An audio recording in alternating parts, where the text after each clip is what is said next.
L'entretien des patriotes, bonjour à tous. Bruno Le Maire a-t-il percuté un cycliste avec un délit de fuite? Dit-on désormais Valérie Hayé ou Valérie Noyer? Avant de répondre à ces deux questions et traiter de nombreux sujets d'actualité, vous connaissez la coutume sur cette chaîne, je commence toujours mon entretien par remercier ceux qui m'ont permis de le produire, car ils m'ont financé à l'aide des merci rémunérateurs. Et aujourd'hui sont à l'honneur des fidèles parmi les fidèles, Nono Broquet, Luc Tobiana, Laurent Tricot, Bernard Bazin, Philippe Bohen, GDX, Claire Dubé, Michel Nalamène, Catherine Gilles et Christine Ray. Merci à eux du fond du cœur. Et puis je tenais à vous remercier pour votre soutien inconditionnel. Oui, vous savez comment aider la réinformation. Il suffit pour cela de lever le petit pouce, d'écrire de gentils messages ou de diffuser sur d'autres réseaux sociaux. Oui, doit-on dire Valérie Hayé ou Valérie Noyer? Tant sa prestation contre Bardella a été un naufrage. Et cela a été tellement manifeste pendant le débat que les macronistes ont sorti les rames et ont utilisé les vieilles combines. Le tweet du fameux Thierry. Mais qui était ce Thierry? Sidérant, BFM TV fait passer un tweet pendant le débat contre Jordan Bardella signé d'un téléspectateur Thierry, qui est en réalité Thierry de Cabarrus, journaliste connu pour ses positions très pro-Macron. À tel point que lorsque j'ai découvert ce site de Thierry de Cabarrus il y a quelques mois, je croyais que c'était un site parodique comme celui de Maxime Bernard, tant les tweets de Thierry de Cabarrus sont outrés lorsqu'il parle d'Emmanuel Macron. Thierry de Cabarrus, je trouve que le débat est gagné par Valérie Hayé, qui est très à l'aise, et Jordan Bardella fatigue et s'énerve. Oui, c'est une belle inversion accusatoire. Et puis il y a une deuxième personne qui a trouvé Valérie Hayé très convaincante, mais là c'est un drôle d'oiseau. Réélu au Parlement, vous pourrez vous remplumer, Madame Loiseau. Bravo, Madame Loiseau, pour votre grande œuvre. Grâce à vous, l'Europe va continuer à prendre son envol. N'écoutons pas ceux qui disent qu'elle a du plomb dans l'aile. Oui, des oiseaux de mauvais augure. Mais en même temps, s'il n'y a que deux fanatiques macronistes pour se ridiculiser en affirmant que Valérie Hayé a gagné le débat contre Jordan Bardella, Cabarrus et Loiseau, c'est que Valérie Hayé a vraiment le bec dans l'eau. Car toute la presse est unanime, c'est bien un naufrage. Dans le Figaro, on en est déjà à l'après-Hayé. Après le débat Hayé-Bardella, tout porte à croire qu'on se dirige vers une sanction pour la Macronie le 9 juin. Et oui, du souverainiste Guillaume Bigot au très macroniste Bruno Jeudi sur BFM Télé, tout le monde a trouvé Hayé pitoyable, ridicule et battu. Et vu la tête des macronistes, je me demande même s'ils ne savent pas que Valérie Hayé a encore décroché dans les sondages et que Glu donc lui est passé devant. Une affaire à suivre.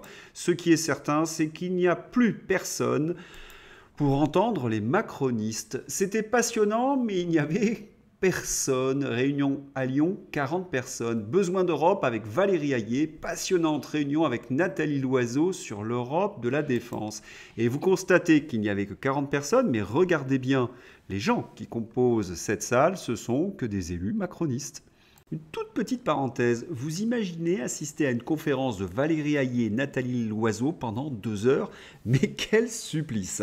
Vous êtes aussi quelques-uns à m'avoir demandé quels étaient ces arguments qui avaient été tenus par Valérie Hayé pendant le débat et qui étaient de purs mensonges. C'est vrai que je ne les ai pas repris pour une raison simple, c'est que j'en ai parlé des dizaines et des dizaines de fois.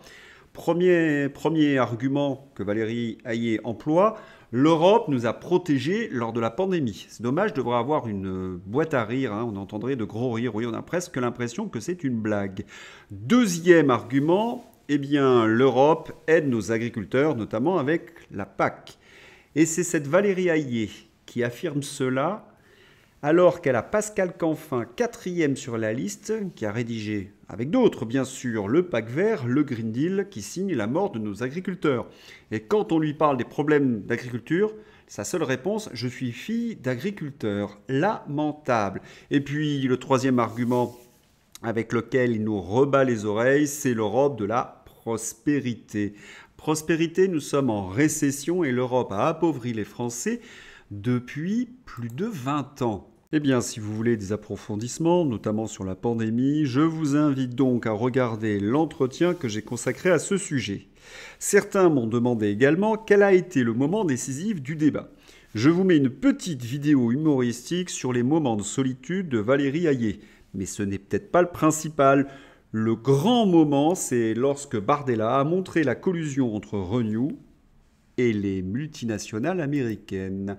Qu'est-ce que Renew? C'est l'alliance de partis politiques où figurent évidemment les macronistes.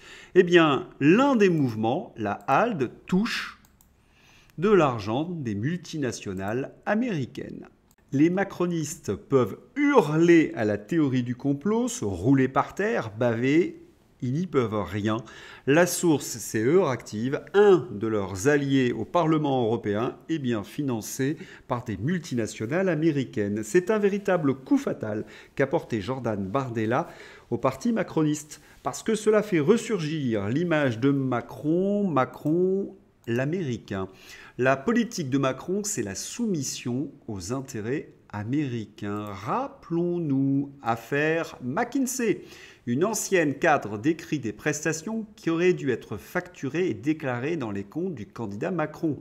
Selon les informations de la cellule investigation de Radio France, une dizaine de consultants de McKinsey a participé à la campagne d'Emmanuel Macron de 2017 de manière active, voire intrusive. Une ancienne du cabinet de conseil estime que le travail aurait dû être facturé et déclaré. Mais qui peut croire un instant que des cadres de McKinsey aient travaillé, comment dirais-je, bénévolement? C'est qu'ils attendaient certainement un retour sur investissement. Le recours au cabinet McKinsey fait des remous. Plusieurs candidats à la présidentielle et responsables politiques ont réclamé des comptes à l'exécutif sur leur large recours au cabinet de conseil américain McKinsey, qui n'a, selon le Sénat, payé aucun impôt sur les sociétés en France entre 2011 et 2020. La commission d'enquête a dénoncé dans son rapport, publié jeudi 17 mars, un phénomène tentaculaire, au coût croissant pour les finances publiques. Ainsi, selon le Sénat, les dépenses du Conseil du gouvernement, notamment dirigées vers le cabinet McKinsey, ont doublé depuis 2018. Ils travaillent en 2017 bénévolement et on voit les contrats avec McKinsey doublés en 2018, atteignant un coût estimé à 894 millions d'euros en 2021. Ces 894 millions, n'oublions pas, ce sont nos impôts. McKinsey seulement? Non, il y a également les Uber Files.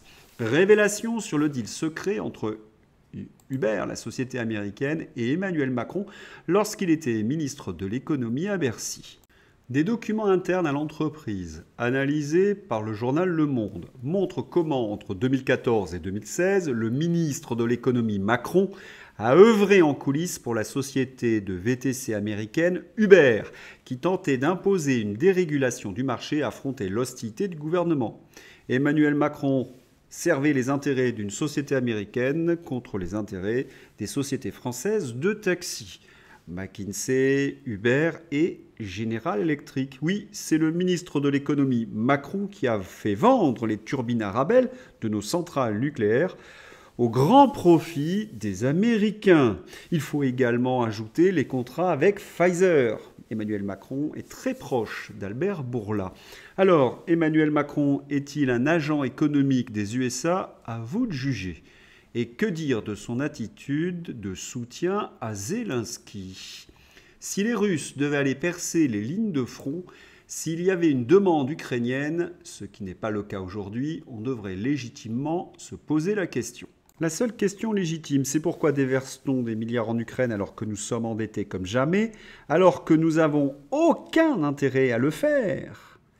L'Ukraine et les USA sont en effet accusés, jusque dans la presse américaine, d'avoir saboté notre gazoduc mainstream que nous avions en communauté avec les Russes et les Allemands.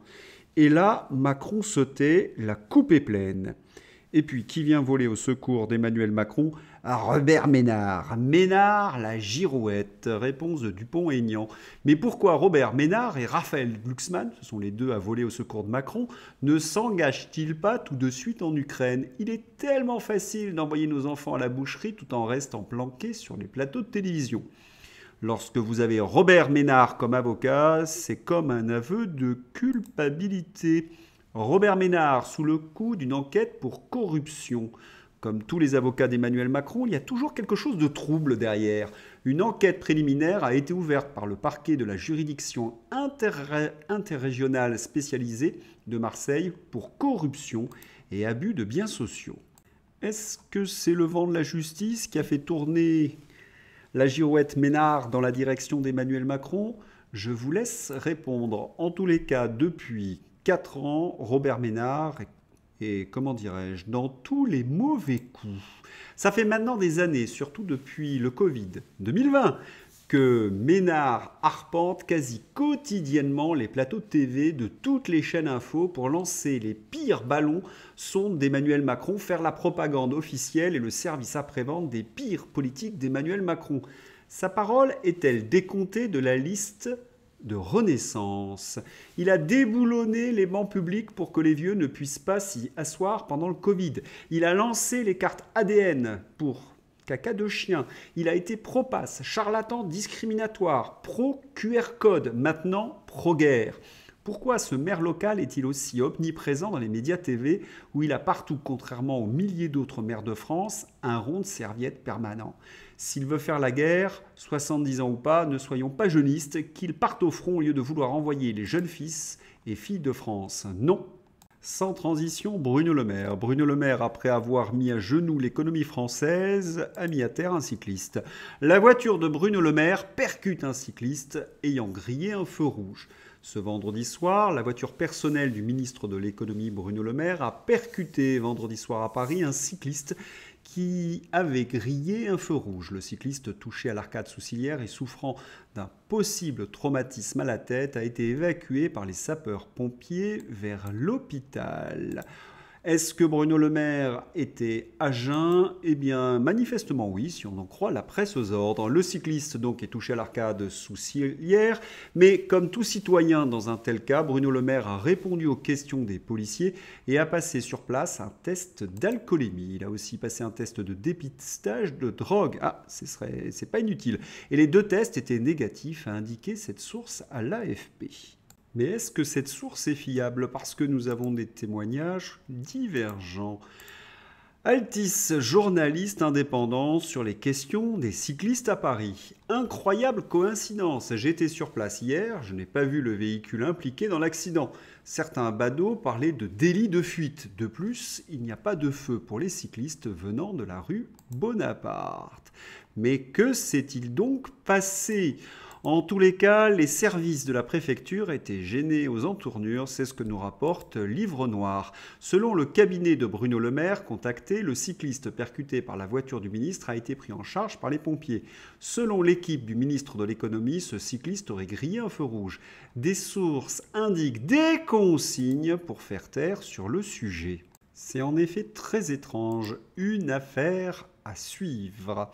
Débat, campagne électorale, intolérance, insulte, refus du débat, persécution et agression. Mais qui sont les responsables de cette campagne électorale pourrie? Les médias aux ordres?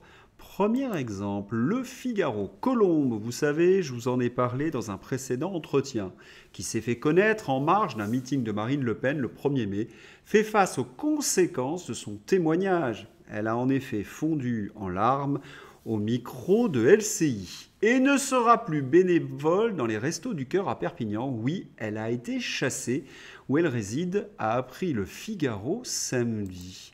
Lorsque vous militez pour un parti, eh bien, si la direction est de gauche, vous êtes ni plus ni moins persécuté pour vos opinions politiques. Et la gauche trouve cela tout à fait normal. Même mieux, la gauche perturbe les meetings de la gauche au prétexte qu'ils sont fachos. Oui, vous ne rêvez pas. La séquence vaut le détour. C'est tellement nul que c'est drôle. Des militants d'ultra-gauche interrompent la conférence de Michel Onfray à Perpignan.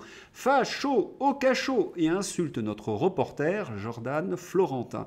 Malgré plusieurs tentatives, notre journaliste n'a pu recueillir d'arguments de leur part. Allez, merci à Boulevard Voltaire pour cette merveilleuse séquence montrant Qui sont véritablement les militants de gauche? D'accord. Voilà. Voilà. Ça s'appelle un troupeau de meute. C'est une meute, c'est un comportement de meute.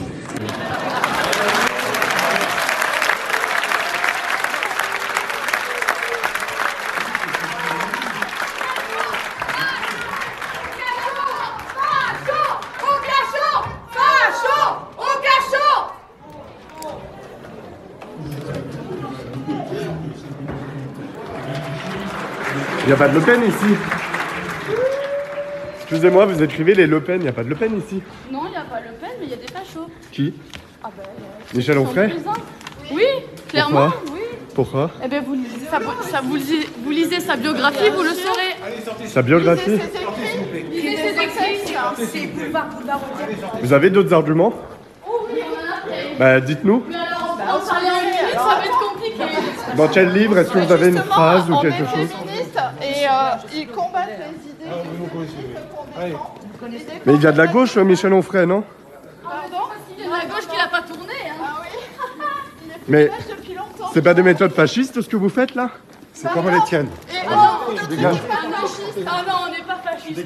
Ah bon? Ah c'est non. l'autre camp qui est fasciste. Hein. Mais pourquoi? Non mais Ceux qui sont là qui sont fascistes. pourquoi? Est-ce que vous avez un argument? Ça fait 30 secondes, je vous demande un argument. Tout ce qu'on a entendu là, c'est que des... Une phrase par exemple, madame. Que les gamins, par exemple, de 20 ans. Ah, vous m'insultez maintenant.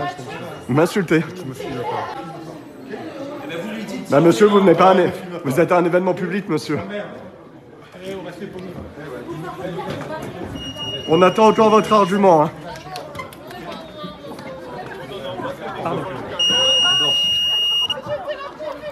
Voilà, c'est pas très compliqué. Vous êtes fasciste parce que vous êtes fasciste, car vous êtes fasciste. Les arguments, il n'y en a pas. Ah si, il y en a un. Vous êtes fasciste parce que vous n'êtes pas d'accord avec moi. Une petite inversion accusatoire. Donc, censure, intolérance et agression vis-à-vis du leader de Reconquête. Pourquoi tout le monde ne diffuse pas cette photo de la militante d'extrême gauche en train d'agresser Éric Zemmour en Corse ?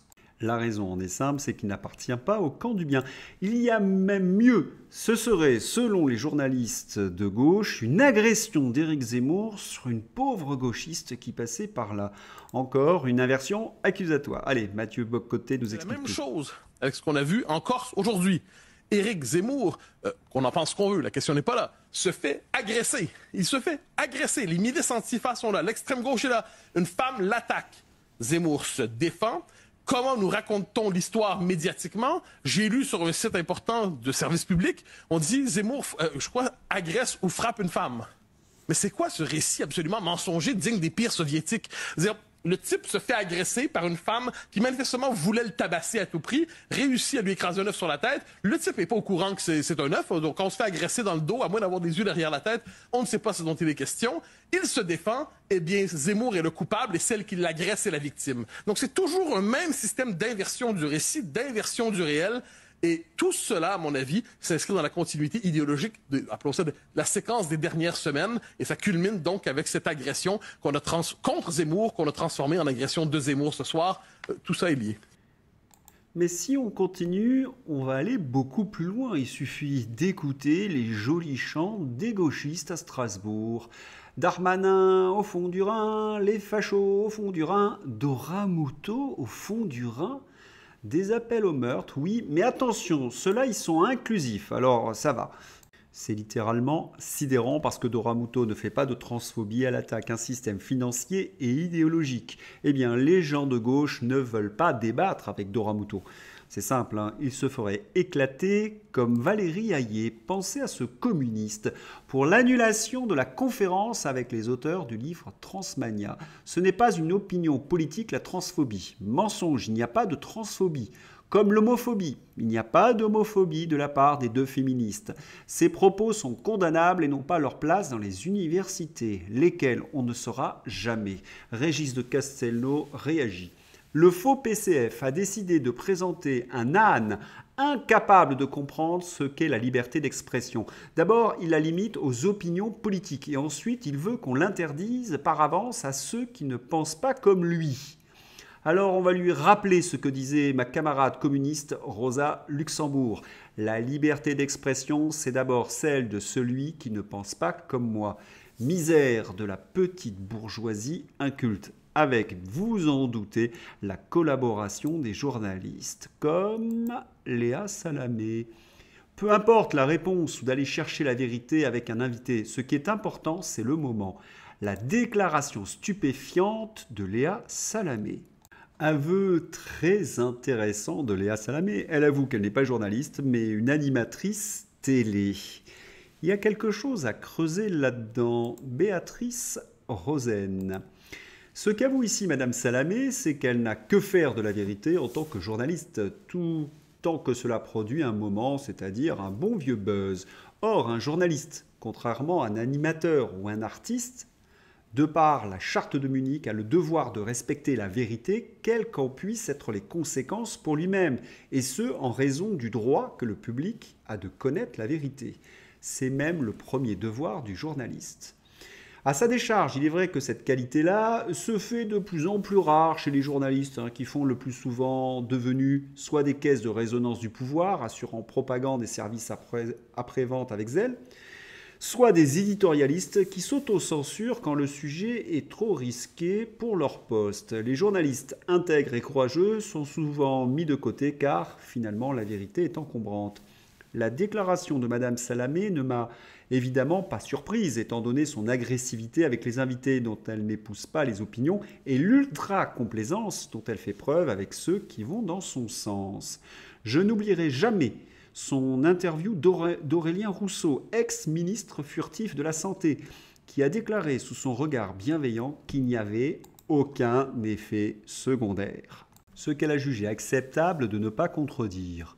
Entre autres exemples dignes de la Pravda. Au moins, elle assume. Merci pour ce meuvent, comme dirait Guillaume Meurice. Est-ce que les journalistes donc sont responsables en partie de la violence qui gangrène notre société? Eh bien oui, parce qu'ils ont décidé d'être militants du progressisme. Ils font croire à leurs auditeurs que d'un côté il y a le bien et de l'autre côté le mal. Tous ceux qui viennent contredire le narratif sont diabolisés, ce sont d'horribles fascistes. Et en même temps, ils sont devenus également les attachés de presse du gouvernement par lâcheté. Prenons l'exemple de la pandémie. Rappelons-nous, certains étaient tellement fanatisés par ces journalistes qu'ils étaient prêts à prendre des sanctions extrêmement dures contre les non-vaccinés. Et que dire aujourd'hui contre ceux qui attaquent la GPA ? Olivia Morel, vous vous en souvenez, c'est la jeune fille, c'est la jeune femme qui est née de GPA. Elle a témoigné sur les réseaux sociaux et dans la presse de sa souffrance. Eh bien, pour certains, c'est insupportable car cela vient contredire le narratif. Regardez ce que certains sont capables d'écrire. Si j'étais ta mère porteuse ou ta mère adoptive, j'aurais honte d'avoir mis au monde ou élevé une femme comme toi. Continue à prendre ton traitement, tu es une malade. Des insultes, des insultes. Puisqu'il n'y a pas de débat à la télévision, on a les jeux du cirque. Extase de Sandrine Rousseau lorsqu'elle dialogue avec Minima Gesté. Oui, elle est très fière de la France. Ce qui est assez intéressant, c'est que nous avons donc quelqu'un qui va porter la flamme et qui n'a rien à voir avec le sport, voire avec l'état d'esprit des Jeux Olympiques. Quel est le rapport avec le sport et l'esprit olympique ? L'esprit olympique, dont les Jeux 2024 pourraient être le chant du cygne, après leur politisation à outrance, allant à l'encontre de la charte olympique et de manière discriminatoire, maintenant le sociétal, le communautarisme. Pourquoi il n'y a pas ma cousine Marie-Odile avec ses 12 enfants qui reviennent du pèlerinage de Chartres? Il pourrait très bien porter la flamme olympique, mais je pense qu'il serait, comment dirais-je, blacklisté, sous un aspect plus que décrié dans la majorité des pays du monde. Nos génies sont encore à l'œuvre. Bon, on a compris la stratégie d'Emmanuel Macron, il agite le chiffon rouge de la sexualité. Dans une démocratie républicaine, laïque, normalement, tout ce qui est domaine de la sexualité est réservé au privé, non pas au public. À partir du moment où vous mettez l'accent sur un groupe au profit d'autres, vous créez des tensions, vous créez des frustrations. Il me semble que c'est la volonté d'Emmanuel Macron. Sandrine Rousseau était l'invitée de Complément d'enquête. On félicite France TV qui fait vivre le débat en invitant un climato-réaliste. Il n'y a aucune raison d'interdire d'antenne l'association climato-réaliste. Par contre, ils auraient pu inviter quelqu'un de sérieux en face. Là, on a eu droit au guignol Rousseau. Et oui, toujours les jeux du cirque. Regardez le tweet particulièrement vicieux de Complément d'enquête. Sans énergie, on crève, affirme Christian Girondeau, climato-réaliste, qui écrit « Ouvrir des mines de charbon, c'est sauver des vies ». Pour Sandrine Rousseau, c'est un raisonnement d'une stupidité sans nom. En même temps, Sandrine Rousseau, en stupidité, elle s'y connaît entre sa défense d'accueil des Afghans, toutes ses approximations sur l'actualité, ses mensonges et ses contre-vérités. Oui, la coupe est pleine. Qu'on puisse encore l'inviter en dit long, justement, sur ce progressisme qui triomphe dans les médias aux ordres. Mais il y a quelque chose de bien plus important. Les Chinois et les Indiens en ont strictement rien à faire des propos de Sandrine Rousseau. Ils vont ouvrir des mines de charbon, ils vont donc polluer un peu plus leur pays, et Sandrine Rousseau va demander aux Français de faire des efforts pour sauver la planète, alors que la France est un des leaders de l'énergie décarbonée du fait du nucléaire. C'est ça, la crétinisation des esprits. Qu'arrive-t-il à Boeing ? Dans l'affaire Boeing, 2 lanceurs d'alerte qui dénonçaient les graves défaillances de sécurité des avions Boeing sont morts brutalement tout récemment. Le premier mort d'une balle dans la tête, enquête toujours en cours. Le second, 45 ans, en parfaite santé, est mort brutalement d'une maladie foudroyante, d'une infection respiratoire et d'un AVC. Très étrange, en effet. Allez, on va se quitter par quelques fantaisies. J'aimerais m'assurer que mes abonnés ne sont pas des robots. Veuillez sélectionner toutes les cases montrant des personnes de confiance. Voilà. Et puis, ma préférée. Selon une étude, 1 femme sur 2 qui s'habille en blanc le fait pour valoriser son élégance et sa féminité. Les chercheurs n'ont pas encore trouvé ce qui motive l'autre. J'espère que vous avez apprécié ce journal. Je vous souhaite un excellent dimanche. À bientôt. Au revoir.